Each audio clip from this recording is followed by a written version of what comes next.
And I understood what he was referring to. And so he said, give little baby milk. He said, when I'm gone, he said, then you can say whatever you want to about me. And that was about it. And he named all of my family Muhammad.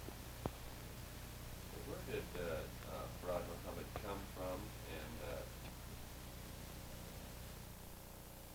He says to me that he had been studying for us what he meant to teach us and to reform us for 42 years, he says to me.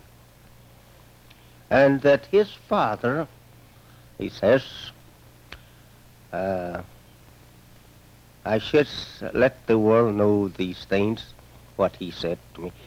And as I never have went too much into his birth and into his sayings of what took place, so I am going to tell this. I intend to give a full description of it on the 26th of next month in Chicago. Give it in details. But at this time, I can say this, that he told me that his father wanted a son that would go and search for the lost people of our kind. He said they had it in the Quran, they had it in the Bible, scriptures, that there would be a lost member at the time of the resurrection, and that they had to find that one because it did not give the location. He says his father wanted to make a son that was would be able, pardon my language, to go and search all the civilizations of the earth to locate this people.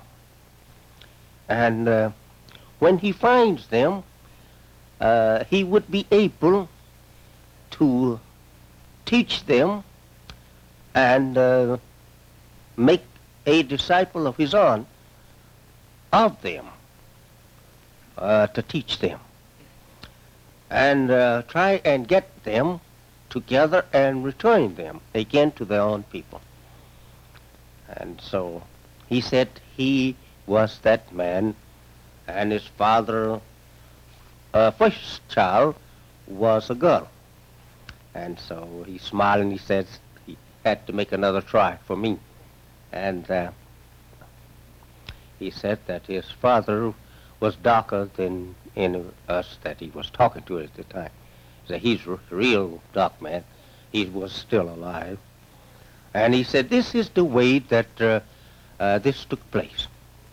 He says, and now, he says, I'm here, and I want you to know, he says, I love you, and my father made me for you, and that we want you to know yourself and put you on to your own kind. And that is what that he taught, and that of us, about our being away from our people, and that we was unqualified now to mix with them because they were Islam people and we were not, and that we didn't even know who we were. And so that was true, and that was easy to get over to us. And I taken all of this and I taught my people and been teaching them the same. But I never did go into his birth and how his father trained him and what all he said about that. Because I feared my people would not believe, since that they believe mostly spiritual. God is a spirit or something like that, and it's not flesh and blood. He's not visible. And This I'm very slow about getting over to my people, but now they will just have to take it or leave it. These are facts, and this is according to the Bible, that the Son of Man would come, and not a son of a spirit. And this I want to make clear to them and those who believe in the Spirit being God and not man. Main base of it all now is to show forth who is God, and he's not what they has thought he was. That he's in man and man is God. And so that is the way that goes. And in Chicago on the 26th of next month, I will go into details of his birth and his childhood and his manhood, and show forth scripture that is relating to this coming of God in man. And the Son there, as the scholars know, it only means the way he has given it to me, that he was born from his father, and to go after the lost found sheep, the Bible call it, and that Jesus made it in beautiful parables, that he will search for the lost sheep and all like that. So it all now has been fulfilled, and this is it now that we are living in.